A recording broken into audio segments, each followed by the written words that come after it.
کہ ذرا سا قدرت نے کیا نوازا کہ آ کے بیٹھے ہو پہلی صف میں، ابھی سے اڑنے لگے ہوا میں، ابھی تو شہرت نہیں ہے۔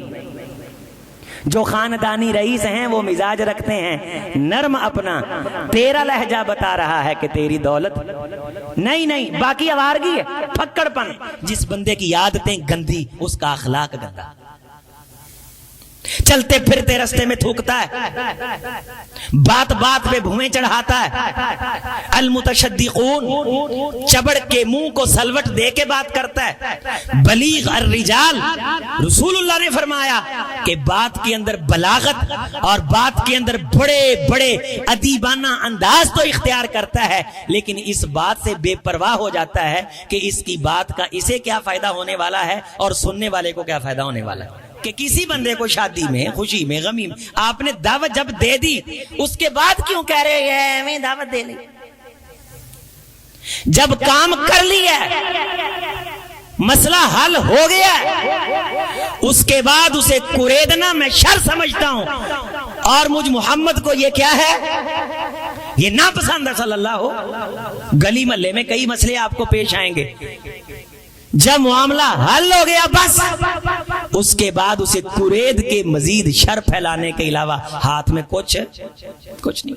نحمده ونستعینه ونستغفره ونؤمن به ونتوکل علیہ ونعوذ باللہ من شرور انفسنا ومن سیئات اعمالنا من يهده الله فلا مضل له ومن يضلل الله فلا هادي له ونشهد أن لا إله إلا الله وحده لا شريك له ونشهد أن محمدا عبده ورسوله اللهم صل على محمد وعلى آل محمد كما صليت على إبراهيم وعلى آل إبراهيم إنك حميد مجيد اللهم بارك على محمد وعلى آل محمد كما باركت على إبراهيم وعلى آل إبراهيم إنك حميد مجيد أما بعد فإن خير الحديث كتاب الله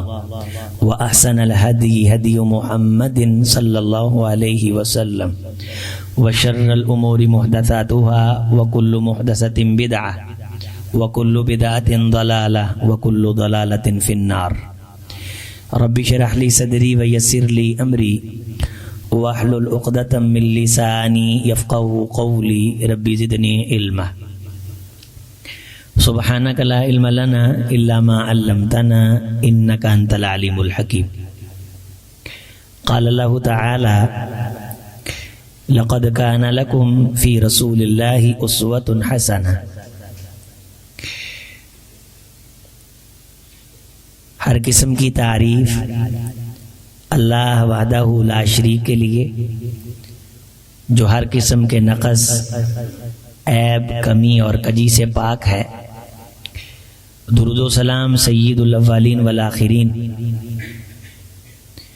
امامنا سیدنا خاتم الانبیاء والمرسلین حضرت محمد الرسول اللہ صلی اللہ علیہ وسلم کی پاک ذات کے لیے درود، سلام، اللہ کی رحمتیں، عنایات اور برکتیں۔ بہت ہی احترام کے لائق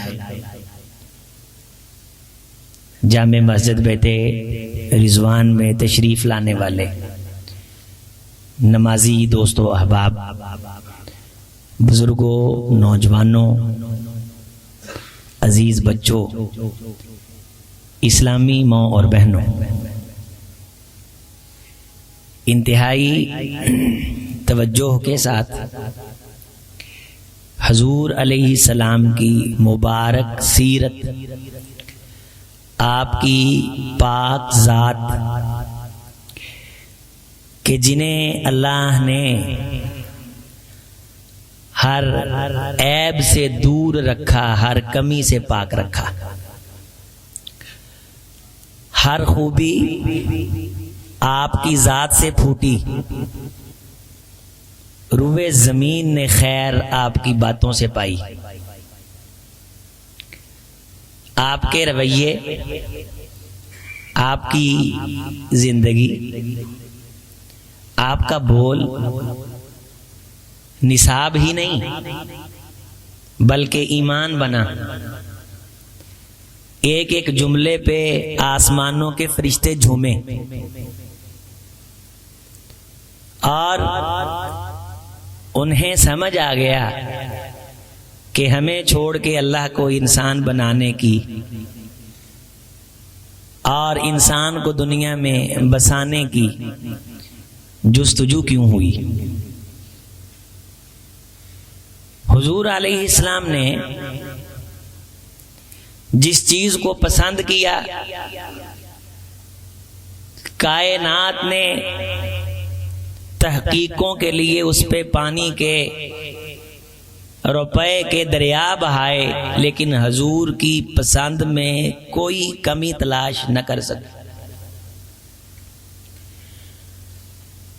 جس چیز سے منہ پھیرا، جس چیز سے ہاتھ کھینچا، جس چیز کے بارے کریہا ناگواری کا اثر ظاہر کیا کہ یہ مجھے پسند نہیں، دنیا سر جوڑ کے بیٹھی، ریسرچیں ہوئیں، مستشرقین نے اپنی 70 سالہ زندگیاں کھپا دی کہ اس چیز کو صحیح، بہتر، مفید ثابت کر کے یہ بتائیں کہ مسلمانوں کے نبی کو تو یہ پتہ ہی نہیں کہ اس چیز میں کتنے فائدے ہیں، اور انہوں نے اس چیز کو ناپسند نہیں کیا.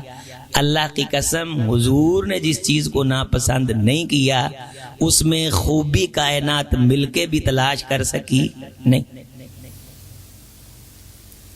اب سائنس مائنڈ ورک پہ بڑی ریسرچ کر رہی ہے، ذہنوں کی science, think tank, research methodology,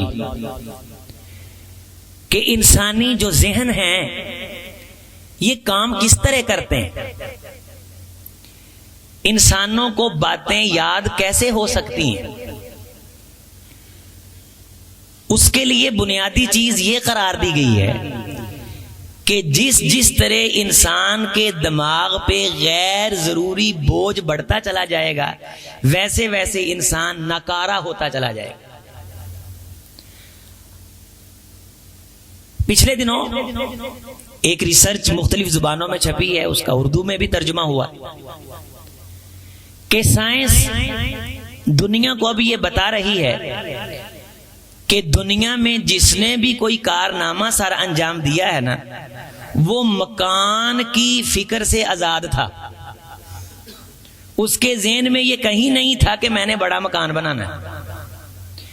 یہ ایک غیر ضروری بوجھ ہے جو بندہ ذہن میں لے کے مکان بنانے کے اوپر پیسہ اور سوچ اور اس کی بناوٹ اور اس کا انٹیریئر، اس کو ڈیزائن کرنے میں جب کھپتا ہے تو بڑے بڑے اچھے مقاصد کے لیے ذہن جو استعمال ہو سکتا تھا وہ مقاصد ذہن سے اوجھل ہو جاتے ہیں. لہذا کوئی مفسر ہو یا کوئی محدث، ایون کہ سائنس کے اندر بھی جو ایجادات ہوئی ہیں اگرچہ کسی غیر مسلم نے ہی کیوں نہیں کی، آپ ان کے حالات پڑھیں گے تو نظر آتا ہے کہ ان لوگوں کو اپنے کپڑے کے بھی اچھا برا گندا ہونے کی کوئی تمیز نہیں ہوتی تھی. یہ ملنگوں کی طرح بیٹھتے تھے اور اپنا ذہن پورے کا پورا اپنے مقصد پہ مرکوز کر دیتے تھے. یہ لباس کے تصنع کے غیر ضروری بوجھ کو اپنے دماغوں میں جگہ نہیں دیتے تھے. یہ بڑی قیمتی اور بڑی خوبصورت اور بڑی لمبی بات میں بڑا مختصر کر کے آپ کے سامنے رکھ رہا ہوں. پھر اس میں ریسرچ میں محققین کی اور دنیا کے بڑے بڑے سائنسدانوں کی لسٹیں ہیں کہ اس نے اگر گلوبل ویلیج کے اندر یہ ایجاد کیا ہے تو یہ کہیں کونے خدرے میں کائنات سے بے نیاز ہو کے بیٹھ گیا تھا. یہ ساری تحقیقیں پلوان بند کر لائے نو موبائل نو پھڑ کے خبر بند کر موبائل دا پتہ نہیں لگنا سارا جمعہ انہیں خراب کی رکھنا. توجہ میری طرف رکھیں, تانوں ایویں ٹینشن پہ جاندی سارے. تو ذہن میں یہ بات سمائیں اور اسے جگہ دیں کہ کائنات کے اندر کام انہوں نے کیا ہے جن کے ذہن غیر ضروری بوجھ سے آزاد رہے. ہمارے لیے تو بہت مسائل ہیں نا, منڈا ویونا ہے, بڑے مسائل نے, تعلیم بہت مسائل ہیں. رسول اللہ صلی اللہ علیہ وسلم نے جو کچے حجروں میں زندگی بسر کی ہے اور کائنات کو بتایا ہے کہ یہ چیزیں کوئی ذہن کے اندر سوار کرنے والی نہیں ہے. جس نے کچھ کام کرنے ہوتے ہیں وہ ان بوجھوں سے آزاد رہتا ہے. اور ہمارے لیے تو محمد رسول اللہ صلی اللہ علیہ وسلم کی سادگی, جس پہ کسی دور میں اعتراض ہوا تھا کہ لیڈر اس طرح کے ہوتے ہیں, لیڈر کا ایک سٹیٹس ہوتا ہے, لیکن اب سائنس حضور کی سادگی میں پناہ لے رہی ہے کہ جس نے کچھ کرنا ہے اسے پھر اپنے ذہن کو اس قسم کے غیر ضروری بوجھوں سے, جتنا لگژری مکان ہوگا اتنی زیادہ اس کی دن بدن رپیرنگ کی, اس کے ٹوٹنے کی انسان کو پریشانیاں ستاتی رہیں گی, وہ انہی میں الجھتا چلا جائے گا. بات میں یہ کر رہا تھا کہ آپ علیہ السلام نے جس چیز کو پسند کیا, کائنات مل کے اس میں ناپسندیدگی کا کوئی عنصر ڈھونڈ نہیں سکی, اور جس چیز کو آپ نے ناپسند کیا دنیا مل کے سر جوڑ کے تحقیقیں کر کے اسی مقام پہ پہنچی ہے کہ جس سے محمد الرسول اللہ صلی اللہ علیہ وسلم نے منہ پھیرا ہے وہ چیز لائق ہی اس کے تھی کہ اس سے منہ پھیرا جائے. لیکن ہم ٹھہرے پتھر چاٹنے کے عادی, جب تک آگے سے کہتے ہیں کہ مچھلی بھی پتھر چاٹ کے پہلے اس کے ذہن میں ہوتا ہے یہ خوراک ہے, یہ دوسری مچھلیاں جھوٹ بول رہی ہیں, یہ پتھر نہیں ہے, لیکن جب پہنچتی ہے تو پتھر ہوتا ہے اور اس وقت تک بھوک جان نکال چکی ہوتی ہے, پھر واپس اپنے مقام تک پہنچنے کی بھی جان نہیں رہتی. اسے کہتے ہیں پتھر چاٹ کے واپس آنا. تو آئیے بڑی مختصر سی آج کی نشست میں رسول اللہ کی مبارک سیرت, آپ کے فرمودات عالیہ میں جو چیزیں حضور کو ناپسند تھیں ان کا مختصر سا مطالعہ کرتے ہیں. رسول اللہ صلی اللہ علیہ وسلم بدشگونی کو ناپسند کرتے تھے. بدشگونی یہ ہے کہ انسان خام خواہ کسی ٹینشن میں پڑ جائے کہ یار یہ جو میرے ساتھ ہو رہا ہے یہ کیوں ہو رہا ہے. آج میرے ہاتھ سے نہاتے وقت پانی کا ڈول وہ چھوٹ گیا, میں باہر نکلنے لگا تو ٹاول میرے ہاتھ سے گر گیا, میں جوتا پہننے لگا تو پاؤں پھسل گیا, کھانا کھانے لگا تو ہاتھ تھڑکا اور شوربے کا باؤل ہلا. خیر نہیں ہے, یہ ہے بدشگونی. یہ نفسیاتی مریض بنا دیتی انسان کو, اور سیرت رسول میں اس بدشگونی سے نفرت کی گئی.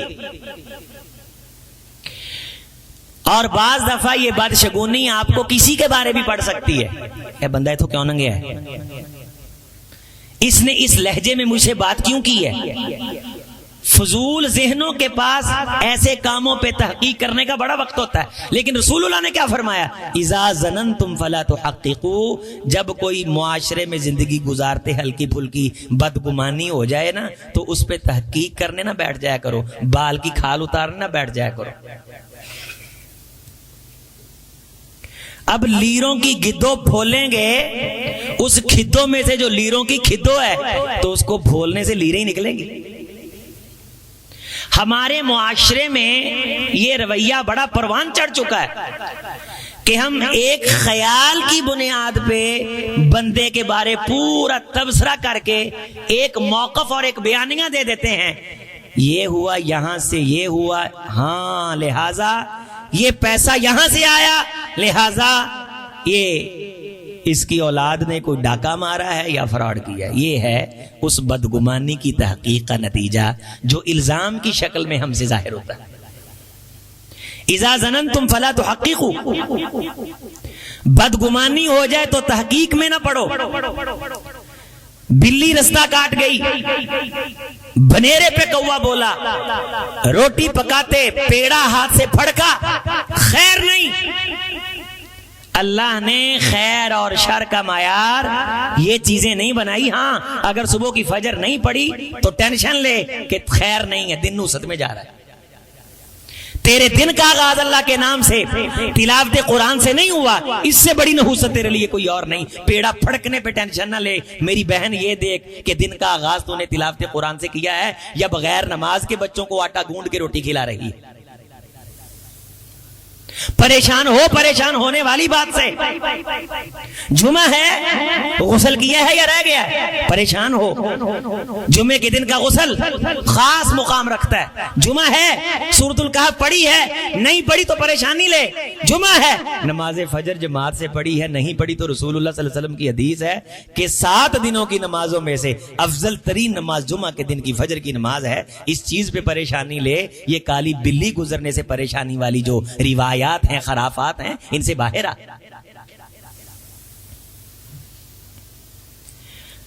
آپ صلی اللہ علیہ وسلم نے ایمان کو پسند فرمایا اور کفر کو ناپسند کیا ہے. دعا ہے اللہ کے رسول صلی اللہ علیہ وسلم کی، اللہم حبب الینا الایمان وکرہ الینا الکفر والفسوق والعصیان. اللہ ایمان میرے نزدیک محبوب کر دے اور کفر کرہ میرے نزدیک ناگوار کر دے. کفر سے بڑی تکلیف دے چیز، ناگواری والی چیز ہمارے نزدیک کوئی نہ ہو، اور ایمان سے زیادہ محبوب ہمیں کائنات میں کوئی دوسرا عمل نہ ہو.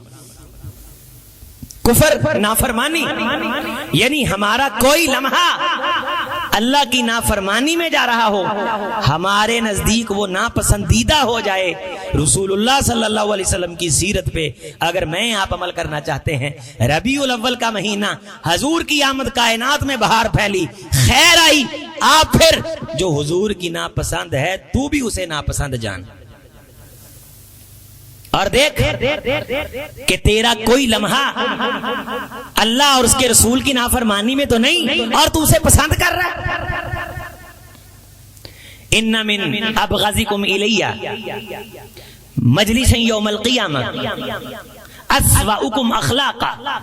قیامت کے دن سب سے زیادہ میں جس سے نفرت کا اظہار کروں گا اور وہ مجھ سے دور کر دیا جائے گا، وہ بدترین اخلاق کا مالک شخص ہے. اخلاق سے مراد ہم نے صرف کلام لے رکھا ہے. خلق، خلق، خلق، خلق مراد عادتیں ہیں. جس بندے کی عادتیں گندی اس کا اخلاق گندا. چلتے پھرتے رستے میں تھوکتا ہے، بات بات پہ بھویں چڑھاتا ہے. المتشدقون چبڑ کے منہ کو سلوٹ دے کے بات کرتا ہے. بلیغ الرجال، رسول اللہ نے فرمایا کہ بات کے اندر بلاغت اور بات کے اندر بڑے بڑے ادیبانہ انداز تو اختیار کرتا ہے، لیکن اس بات سے بے پرواہ ہو جاتا ہے کہ اس کی بات کا اسے کیا فائدہ ہونے والا ہے اور سننے والے کو کیا فائدہ ہونے والا ہے. لغت کے بکھیڑوں میں الجھا ہوا. یہ اس طرح کے بلیغ اور ادیب آپ کو شاعروں میں ملیں گے جنہوں نے سنگھار دہکا رکھے ہوتے ہیں اور وہ ٹیڑھا منہ کر کے اس کا کش لگا کے جملے پہ جملہ کسیں گے. اور آپ کو اس قسم کے کئی لوگ حسن نثار کی شکل میں مل جائیں گے جو اتنی بڑی بات بنا کے سر پہ مسلط کر کے ثابت یہ کریں گے شاید کائنات کا کوئی راز انہوں نے لیک کر دیا ہے، لیکن حضور نے فرمایا اس بات کو کھولو گے، لفظوں کی لغت میں سے معانی مفاہیم کو ڈھونڈنے کی کوشش کرو گے، نہ اس بات کرنے میں اس کا کوئی فائدہ نہ سننے والے کا کوئی فائدہ. ان اللہ یبغض، ایسے بندے سے اللہ بھی دشمنی کرتا ہے اور ایسے بندے سے اللہ کا رسول بھی دشمنی کرتا ہے. المتشدقون، باتونی آدمی کہ جو باتیں تو بہت کرتا ہے لیکن اس کی باتوں کو اگر غور سے دیکھا جائے ان باتوں میں کائنات کے اندر کوئی خیر پھیلنے کا کوئی روشن زینہ نظر نہیں آتا. ہمارے ہاں یہ میڈیا پہ بیٹھے ہوئے یہ پرانی تاریخ آپ اٹھائیں اور اب تک السرسارون المتفیہقون والمتشدقون، السرسارون چھوٹی بات کو بہت بڑا بنا کے پیش کرنے والے، بڑ مارنے والے، اور بلیغ الرجال،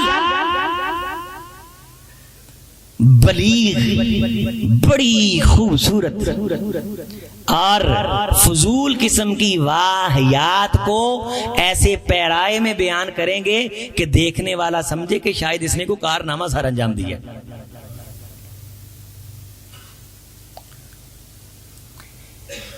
پرسوں ایک تھم نیل ہوتا ہے جو گفتگو کا عنوان ہوتا ہے، وہ میرے سامنے آیا، جس پہ ہمارے بھی یہ مدنی بھائی جب جمعہ کا لگاتے ہیں پوسٹر تو اس پہ عنوان لکھ دیتے ہیں اور ساتھ میں مرکز کا نام لکھ دیتے ہیں، تو اسے کہتے ہیں تھم نیل۔ وہ تھم نیل تھا ایک نوجوان کوئی گلوکار ہے گویا، اور ہماری مہذب زبان میں مراسی اور بھانڈ، ینگسٹر ہے، اور وہ پیانو بجا کے کیا کرتا ہے، گاتا ہے۔ اب کہیں مراسیوں کا گانے کا مقابلہ ہوا ہے اور اس میں اس نے مد مقابل گویے سے زیادہ بڑا کوئی مراس پونا کیا ہے۔ اب اس ادا کو کن جملوں میں بیان کیا جا رہا ہے؟ آج کے اس حدیث کے معنوی پیرائے میں آپ یہ معنی سمجھیں، آپ کو مزہ آئے گا۔ لکھا ہے تھم نیل پہ کہ مشرقی روایات کے امین فلاں آرٹسٹ نے مغربی موسیقار کے مقابلے میں وہ کارہائے نمایاں سر انجام دیے کہ مشرقی روایات کی لاج رکھی کیتا کیے۔ دو مراسیاں دا مقابلہ ہے، ایک زیادہ گا لیا ایک نے تھوڑا گا لیا۔ بلیغ الرجال بات کریں گے بلاغت کے پیرائے میں، کھولو گے پھولو گے گہرائی میں باریکی میں جاؤ گے تو برآمد۔ اور رسول اللہ صلی اللہ علیہ وسلم نے فرمایا قیامت کی نشانیاں ہیں کہ قیامت کے قریب اس قسم کے سینئر تجزیہ کار کثرت سے پائے جائیں گے۔ سینئر امیر صاحب یہ لفظ لکھا ہے سینئر تجزیہ کار، کیا بات ہے۔ المتحیقون السرسارون یتخلل بلسانہ الباقرہ، گائے کی طرح زبانیں چلائیں گے لیکن اس میں سے برآمد کچھ نہیں ہوگا۔ اور ایسے بندوں سے جب رب دشمنی رکھے، رب کا رسول دشمنی رکھے، تو بہتری زبان کا ممبر یہ اعلان کرتا ہے کہ ہم اللہ اور اس کے رسول کے امتی بھی ایسے بندوں سے دشمنیاں رکھتے ہیں۔ ہمیں تو پسند ہے قال اللہ قال رسول اللہ، وہ بولے تو باتوں سے پھول جھڑتے ہیں، یہ بات ہے تو آؤ بات کر کے دیکھتے۔ بات وہ جس بات کو سننے سے بات بنے، حضور نے جسے ناپسند کیا یہ آج تحقیق کا لیبل لگا کے اور میڈیا پہ چھا کر کے یہ بیٹھے ہوئے بتا رہے ہیں کہ زمانہ ہمارا، دور ہمارا۔ صدی گزرنے دیجئے، مورخ ایک لائن میں ان کا تذکرہ کر کے گزر جائے گا، یہ فلاں فلاں سینئر تجزیہ نگار سوائے بک بک کرنے کے اور کچھ نہیں کرتے تھے۔ یہ ان کے کارہائے نمایاں ہوں گے۔ اور ممبر سے آپ نے جو جمعے سنے، جو گفتگو سنی، وہ صدیاں تو یاد رکھیں گی، زمانہ تو یاد رکھے گا، لیکن آپ کے ذریعے سے اگلی نسل تک جو پھیلے گا یہی اللہ قبول کر لے تو صدقہ جاریہ کی بہترین ایک کاوش ہے۔ اس لیے جب اپنی مجلسوں میں بیٹھو تو اس قسم کے سینئر تجزیہ نگاروں کے بارے نا فلانا بڑا سینئر تجزیہ نگار ہے، بڑی گل کرتا ہے، تو ان کی تعریف کرتے وقت یہ سوچ لیا کریں کہ اللہ کا رسول ان سے کیا رکھتا ہے، سینئر تجزیہ نگار۔ فلانا بڑا سینئر تجزیہ نگار. یہ جملے ہم اکثر بولتے کہ نہیں؟ بڑا سینئر تجزیہ نگار. لیکن اللہ کا رسول کیا کرتا ہے اسے؟ یبغض. اللہ کا رسول دشمنی رکھتا ہے. اور ہم کہتے ہیں فلانا جیو تے بند ہے تے بڑا سینئر تجزیہ نگار. کام کی ہے پگاں چک کے راز لی کرنا. اللہ اکبر. رسول اللہ صلی اللہ علیہ وسلم کا ایک مبارک عمل سنیے, آپ کو بڑا کام آئے گا. رسول اللہ صلی اللہ علیہ وسلم پہ جب یہودیوں نے جادو کیا, حضور کا نقصان کرنے کی کوشش کی, ان کی نسلیں بھی نہیں کر سکتی. حضور کی دی گئی دعائیں میں آپ جیسے فقیر پڑھ کے سو جائیں, ہمارا یہ یہودی کچھ نہیں بگاڑ سکتے, تو وہ روئے زمین کا سب سے بڑا سراج منیر ہے, ان کا یہ کیا بگاڑ سکتے. کوشش کی انہوں نے, جادو پکڑا گیا. لبید آسم, سیدہ عائشہ رضی اللہ تعالی, جبریل علیہ السلام سورۃ فلق لے کے آئے, سورۃ ناس لے کے آئے, جادو کے اثرات زائل ہو گئے, اللہ نے عافیت دے دی, معاملہ حل ہو گیا. معاملہ کیا ہوا؟ حل ہو گیا. بات سمجھیں. سیدہ عائشہ رضی اللہ تعالیٰ نے فرماتی, میں نے کہا اللہ کے رسول صلی اللہ علیہ وسلم اس جادو کو آپ جلا دیں. جب وہ جادو جلایا جانا تھا, مدینے کے لوگوں نے اکٹھے ہونا تھا, ایک عجیب قسم کی تشویش پیدا ہونی تھی.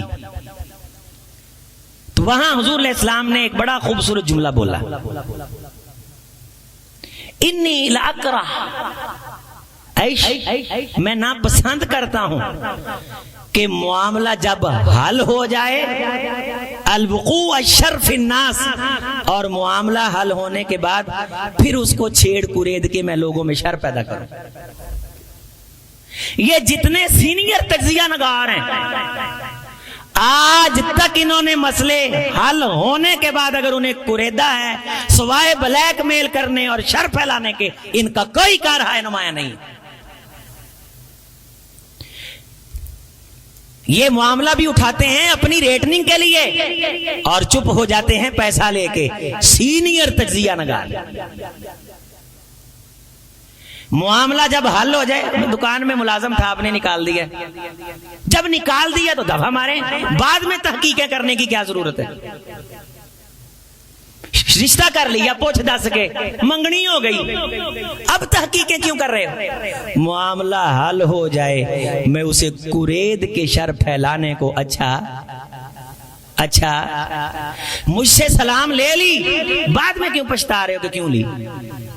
مجھے دعوت پہ انوائٹ کر لیا, میں مثال دے رہا ہوں.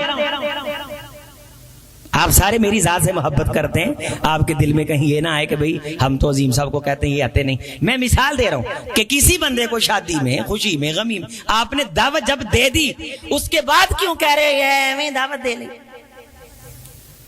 جب کام کر لیا, مسئلہ حل ہو گیا, اس کے بعد اسے کریدنا میں شر سمجھتا ہوں. اور مجھ محمد کو یہ کیا ہے؟ یہ ناپسند ہے صلی اللہ ہو. گلی محلے میں کئی مسئلے آپ کو پیش آئیں گے, جب معاملہ حل ہو گیا بس اس کے بعد اسے کرید کے مزید شر پھیلانے کے علاوہ ہاتھ میں کچھ نہیں. باتیں بہت ساری ہیں جو کرنی ہے, اس بات میں بڑی تفصیل ہے, ڈیٹیل ہے, موقع بنتا ہے تو کسی موقع پہ ذکر کرتے ہیں انشاءاللہ. رسول اللہ صلی اللہ علیہ وسلم کی ایک مبارک جو سنت ہے اور آپ صلی اللہ علیہ وسلم کی جو ایک ناپسندیدگی ہے وہ ہے ناموں کے حوالے سے. آپ صلی اللہ علیہ وسلم نام انتہائی ذمہ داری سے رکھنے کی تلقین کرتے تھے. بچہ, بیٹا, بیٹی, صرف نام فیشن کی نظر نہ کر دو کہ چلتا ہے, فیشن کی نام, فیشن کی نظر. ایک لڑکے کا مجھے فون آیا, جی اللہ نے بیٹا دیا ہے, تو میں نے اس کا نام رکھا ایزل. کی رکھا ہے؟ ایزل. میں نے کہا یہ تو کوئی نام نہیں. کہتا نہیں جی اسلامی نام ہے, گوگل میں لکھا یہ, ہر نام کے ساتھ لکھا ہوتا اللہ کا بندہ. ایزل میں نے کہا یہ تو پورے دین میں کہیں لفظی استعمال نہیں ہوا. کہنے لگا نہیں ہے. اللہم اعز الاسلام، اعز الاسلام دو لفظ ہیں. اللہ اسلام کو عزت دے. اعز کی عین زا لے لی اور الاسلام کا لام لے لیا. دو لفظ، ایک دا پوچھ لے لی، ایک دا سر لے لیا، جوڑ کے نواں لفظ بنا. میں نے کہا اس طرح تو دو لفظ الگ الگ ہیں، ان کا سرا اور اگلے کا پہلے لفظ کا آخری اور اگلے کا سرا لے کے جوڑے وہ تو بڑی گال بنتی ہے. اور آج تک کائنات میں لفظ اس طرح بیان ہی نہیں ہوتے، بنا ہی نہیں جاتے. زبان رحمان ساتھ لگایا، زبان رحمان. مشال، مرہا، کیا مطلب ہے ان ناموں کا؟ مرہا مدانی، وہ جی قرآن کا لفظ ہے. قرآن میں تو شیطان کا بھی کئی بار ذکر آیا، فرعون کا ذکر آیا، حامان کا ذکر آیا، حمار گدھے کا ذکر آیا، سانپ کا ذکر آیا، ثعبان، شراب کا ذکر آیا، اللہ نے حرام قرار دی ہے. نام رکھتے وقت حضور صلی اللہ علیہ وسلم کی یہ تلقین تھی کہ نام اچھے معنی والے ہوں. اور جب آپ کی بارگاہ میں خدمت میں کوئی بچہ لایا جاتا اور اس کے نام کے اندر خرابی ہوتی، آپ اس کو دعا دینے سے پہلے اس کا نام تبدیل کر کے پھر اس کو دعا دیتے. حضور کی بارگاہ میں بچے لائے جاتے، ان کو گٹھی دینے کے لیے رسول اللہ صلی اللہ علیہ وسلم سے گزارش کی جاتی، آپ گٹھی دینے سے پہلے اس کا نام پوچھتے. حضرت حسن حضور کی بارگاہ میں لائے گئے، رسول اللہ نے حضرت علی سے پوچھا کیا نام رکھا ہے؟ کہا حرب. حرب کے معنی جنگ ہیں. آپ صلی اللہ علیہ وسلم نے فرمایا یہ حرب نہیں، یہ حسن ہے. حسین رضی اللہ تعالیٰ عنہ لائے گئے، حضرت علی سے رسول اللہ نے پوچھا کیا نام رکھا ہے؟ کہا حرب. فرمایا یہ حرب نہیں، یہ حسین ہے. اور بھی کوئی نام تھے، اس کا نام کیا ہے؟ عبد الکعبہ. آپ نے فرمایا نہیں، یہ عبداللہ ہے، یہ عبداللہ ہے. یہاں نام ہے پیراں دتا، پیراں دتی، ایزل، زبان. عجیب و غریب قسم کے نام ہیں. اور پھر اگلا مرنے کا مقام یہ ہے کہ لکھنے بھی نہیں آتے. اگر مرہا رکھا ہے ہا حلوے والی کے ساتھ ہے یا ہائے حوض کے ساتھ ہے یہ بھی نہیں پتا، الف کے ساتھ ہے یا ہا کے ساتھ. صرف انڈین فلموں کا رنگ ہے میرے بھائی، اس کے علاوہ اس قوم کے پاس کوئی نہ مطالعے کا وقت ہے، نہ بچے کے صدیاں بعد جمے پیدا ہوئے ایک انسان دا دنیا چاہ جانا. کوئی چھوٹا کام میں کوئی نہ رکھن لگا، کوئی غور نہیں، فکر نہیں. ایڈی مصروف قوم. یہ بات نوٹ فرمائیں، رسول اللہ کی مبارک سیرت میں غیر شرعی نام، مبہم نام، عجمی نام جن کے معنی مفاہیم نہیں، ایک ہے آپ نسبت سے رکھتے ہیں. ابراہیم حضرت ابراہیم کی نسبت سے، مبارک ہو اگر آپ نے بیٹے کا نام رکھا ہے. عیسیٰ حضرت عیسیٰ کی نسبت سے، سبحان اللہ کیا بات ہے. موسیٰ جناب موسیٰ کی نسبت سے، اللہ اکبر. عثمان سیدنا عثمان کی نسبت سے، سبحان اللہ. صحابہ کی نسبت سے رکھے، کیا بات ہے. معنی مفاہیم سے بے نیاز ہو کے جب رکھے ہیں. اگر کسی معزز شخصیت کی نسبت سے رکھا ہے تو پھر معنی نہیں پوچھنے، اور اگر فیشن کی نظر ہو کر کے رکھا ہے تو پھر سن، معنی کے ناموں کے انسان کی شخصیت پہ بڑے اثرات ہوتے ہیں. پچھلے دنوں میرے ایک استاد گرامی کا مجھے فون آیا اور مجھے وہ بچپن کی بات اور ان کی آواز میرے ذہن میں محفوظ تھی. اور جب انہوں نے کہا عظیم بیٹے، اس لفظ نے میرے جسم پہ ایک خوبصورت اثر پیدا کیا. یہاں ہمارے میرے بڑے بھائی جن کے ساتھ میری دیرینہ رفاقت ہے، آپ نام دیکھیے کتنا خوبصورت ہے، کیا عقل ہوگی بات. مظہر امین، یہ لفظ اصل ہے مظہر امین، ترکیب ہے جس میں کا کے کی آئے، اس کو پھر اس طرح پڑھتے ہیں مظہر امین، امانت کا پیکر. اور جب آپ یہ پورا نام لیں گے مظہر امین صاحب، کیا حال ہے، یہ لفظ اس بندے کو قید میں لے لے گا. یہ ایک روحانی ہیلولہ ہوگا. حضور علیہ السلام کی عادت مبارکہ تھی کہ آپ پورا نام لیتے تھے اور وہ خوبصورت لقب لگا کے لیتے تھے جو اگلے بندے کو حضور کا غلام کرتے. یا عبداللہ، یا ذو الیدین، لقب ایسی میٹھی آواز میں، بلکہ رسول اللہ صلی اللہ علیہ وسلم کی بارگاہ میں عورتوں کے بھی نام لیے جاتے مسئلہ پوچھنے کے لیے، تو آپ دائیں بائیں کا لقب پوچھتے تھے.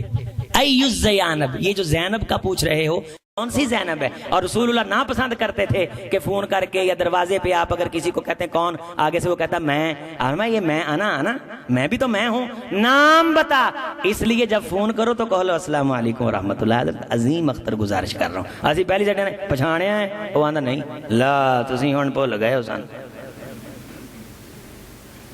گلاں چنگیاں نہیں رہیاں. وہ پاواں گھرے لڑیا بیٹھا ہوئے بڑھی دی کسی پریشانی تو، بچیاں دی فیس تو، او دا پاواں رکشا لیٹ ہو گیا ہوئے، سانو بھول گئے تسی.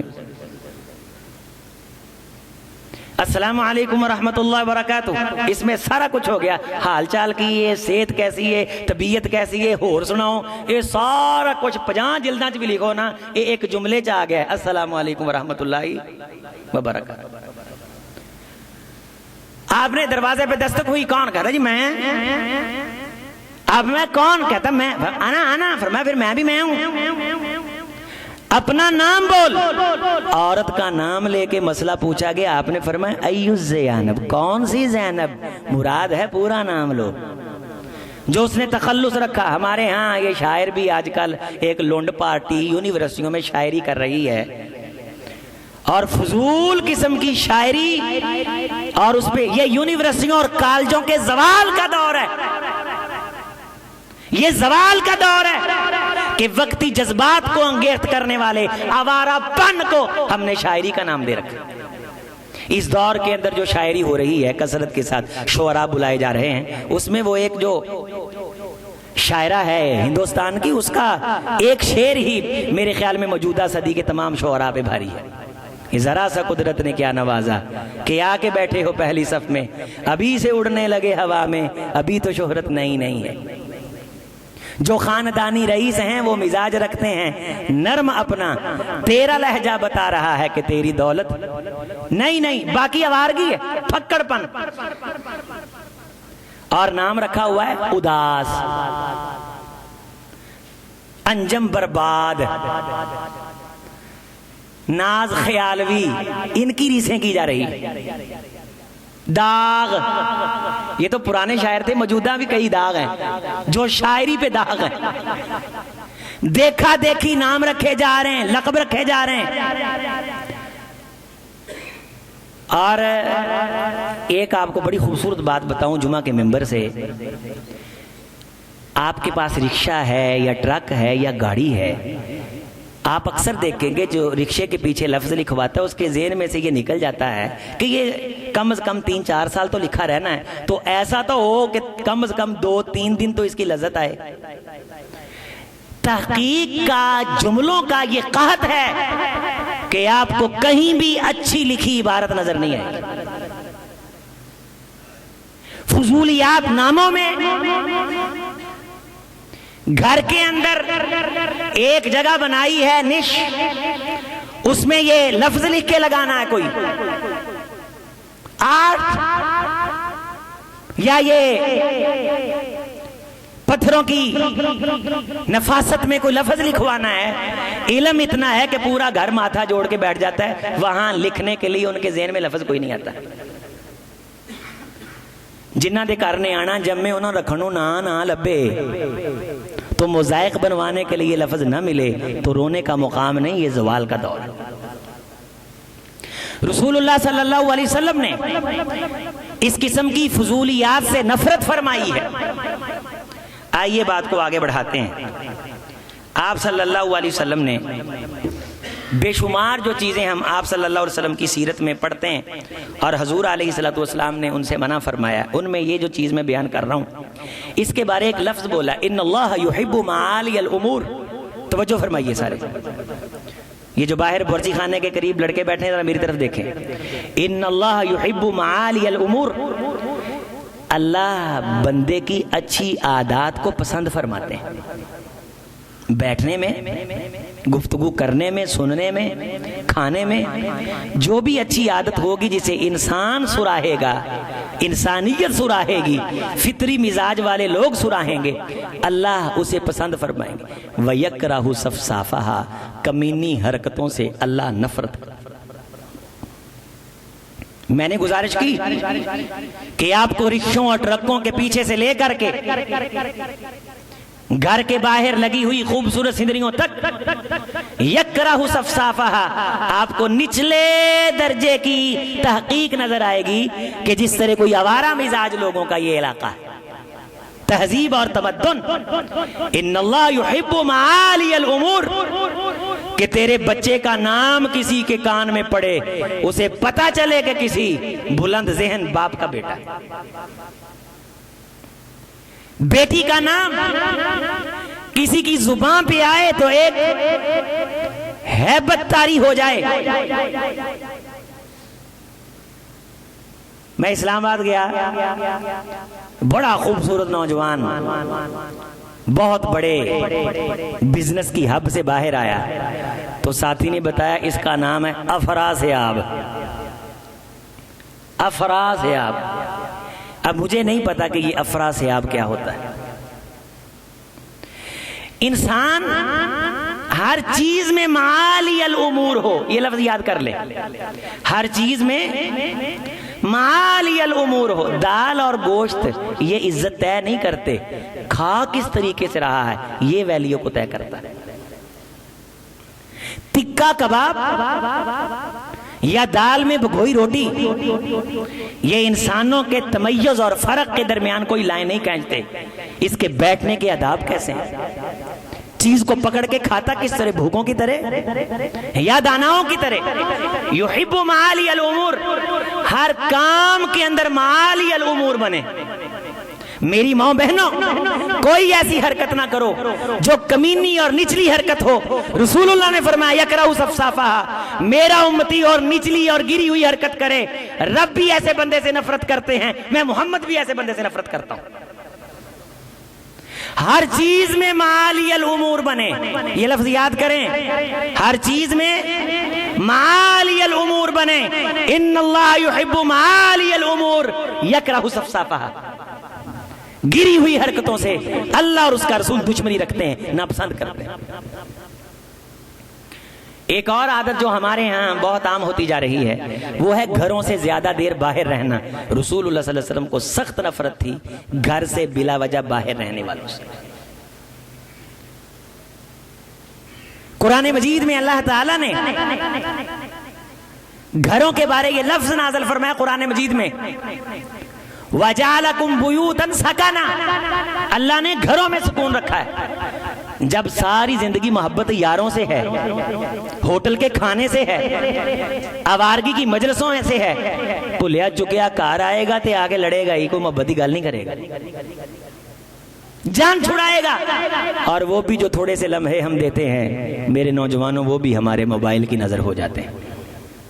قرآن مجید میں اللہ نے دو لفظوں کے بارے لفظ سکون استعمال فرمایا، دو چیزوں کے بارے فرمایا، ہم نے تمہارے گھروں میں سکون رکھا ہے، تمہارے بیوی اور بچوں میں تمہارا سکون رکھا ہے۔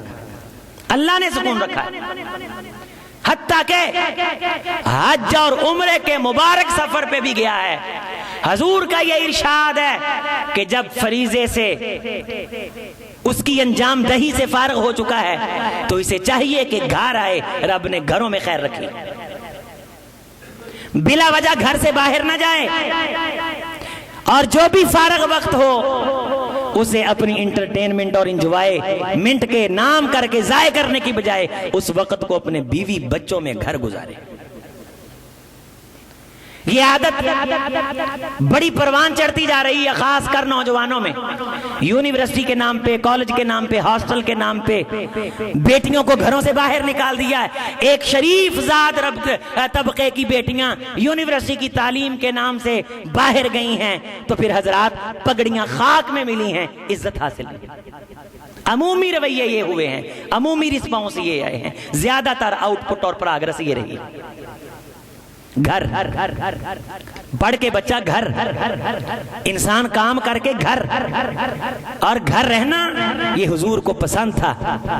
کام کر کے فوری گھر آنا اور عشاء سے پہلے سونا رسول اللہ صلی اللہ علیہ وسلم کو ناپسند تھا. آپ صلی اللہ علیہ وسلم کبھی عشاء سے پہلے نہیں سوئے اور عشاء کے بعد باتیں کرنا ناپسند تھا. لائٹیں بند ہو جاتی تھیں اور چراغ گل کر دیے جاتے تھے اور عشاء کی نماز کے بعد رب کو راضی کر کے یہ سارا محمدی گھرانہ محو آرام ہو جاتا تھا. اللہ نے قرآن مجید میں تیسری چیز وَجَعَلَ لَكُمُ اللَّيْلَ لِتَسْكُنُوا لوگوں رب نے یہ رات اس لیے بنائی ہے کہ تمہیں اللہ سکون عطا کرے.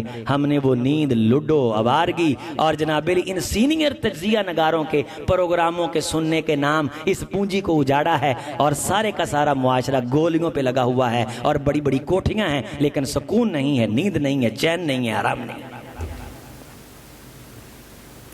نوٹ کرو، کوشش کرو کہ آپ کے بچے عشاء کے بعد زیادہ دیر نہیں جاگیں.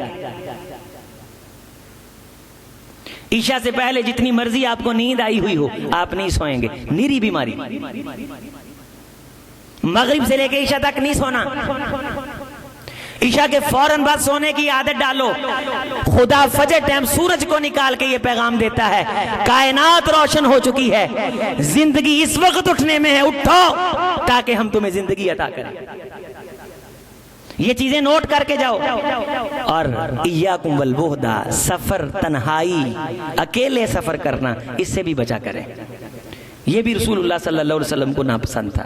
کثرت سوال، بہت زیادہ بال کی کھال ادھیڑنے سے، سوال کرنے سے بچا کرو. یہ انسان کو نفسیاتی مریض بنا دیتا ہے. گھر کے اندر کسی چیز پہ خدشہ خوف پڑ گیا ہے، اس کی جستجو کے اندر نفوس پہ، ذاتوں پہ شک نہ کیا کرو، اس سے باہر نکلو. اپنی زندگی کو مالی الامور بناؤ. تمہارا گھر بھی مالی الامور ہو، تمہارا کاروبار بھی مالی الامور ہو، تمہارا بلانے کا انداز بھی مالی الامور ہو. اس ربیع الاول کے مبارک مہینے میں حضور کی سیرت کا تذکرہ آئے گا کہ رسول اللہ صلی اللہ علیہ وسلم نے کسی جانور پہ بھی لعنت نہیں ڈالی، گناہ پہ لعنت ڈالی ہے، جرم پہ لعنت ڈالی ہے، اور اپنے ہاتھ مبارک سے سوائے جہاد میں گئے ہوئے کسی کو نہیں مارا. پوری زندگی رسول اللہ مجلس میں ٹانگ سیدھی کر کے نہیں بیٹھے. ان اللہ یحب معالی الامور، ان اللہ یحب معالی الامور. اور جس طرح آپ نے عموماً دیکھا ہوگا، میں بیٹھنے تربیت کے لیے بتانے لگا ہوں، اے ساڈے باز بندے اینا بندے اگلے بندے دیاں ناساں چ پیر دے دینے. اے پیچھے ایک لیڈر گزرا بہندا ہی ایویں سی جُتی تاں نوں کر کے. اب یہ جو سچویشن ہے بیٹھنے کی، یہ رسول اللہ صلی اللہ علیہ وسلم نے اس طرح بیٹھنے سے نفرت کا اظہار فرمایا. یہ سن لیا آپ سب نے. تو کرسی پہ بیٹھے تو اس طرح یہ منع کیا رسول اللہ صلی اللہ علیہ وسلم نے. اچھا آپ اندازہ فرمائیے، سبحان اللہ. اللہم صلی علی محمد، جمعہ ختم ہونے لگا ہے، اللہم صلی علی محمد وعلی آل محمد پڑھنے مبارک وسلم وسلم. ہمارا یہ لیڈر جو پچھلے عرصے میں گزرا ہے، یہ یورپ کے ایک دورے پہ گیا تھا، وہاں جا کے اس طرح بیٹھا ہے. اور شہ سرخیوں میں یہ ہے کہ ان کو تو بیٹھنے کی بھی تمیز نہیں ہے. بات وہی کہ ذرا سا قدرت نے کیا نوازا کہ آ کے بیٹھے ہو پہلی صف میں، ابھی سے اڑنے لگے ہوا میں، ابھی تو شہرت.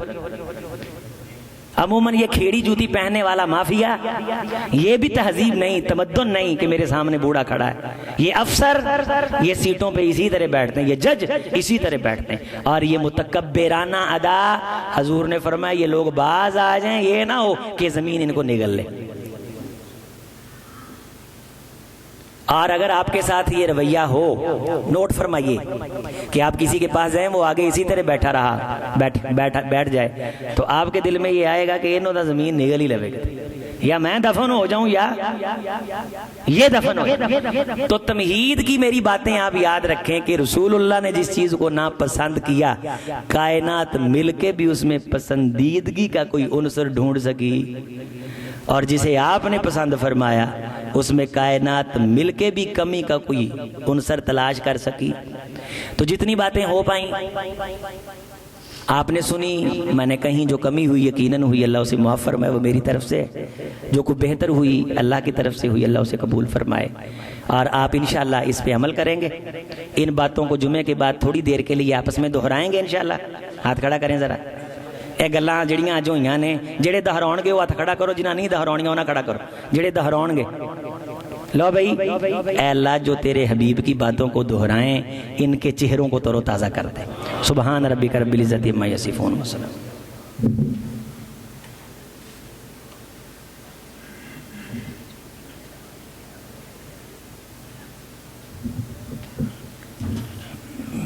بسم اللہ والحمد للہ ولا الہ الا اللہ واللہ اکبر ولا حول ولا قوة الا باللہ۔ حضرات گرامی، آج کے جمعہ کو آپ تمہید سمجھیں، اور یہی اس جمعہ کی جو اگلی قسط ہے وہ اگلے جمعہ کے بعد آئے گی، چونکہ اگلے جمعہ کا عنوان ہم دے چکے ہیں فلیکسوں پہ، سیرت کا ایک روشن پہلو سخاوت۔ اگلے جمعہ میں اس توجہ سے اور اس نیت سے آپ نے آنا ہے کہ رسول اللہ صلی اللہ علیہ وسلم نے جن زندگی کے حصوں میں سخاوت کی ہے اور جس چیز کو آپ نے پسند فرمایا، اگر اللہ ہمیں استطاعت دیں گے تو ہم بھی اپنی زندگی کے حصے سے اس قسم کی سخاوت کریں گے۔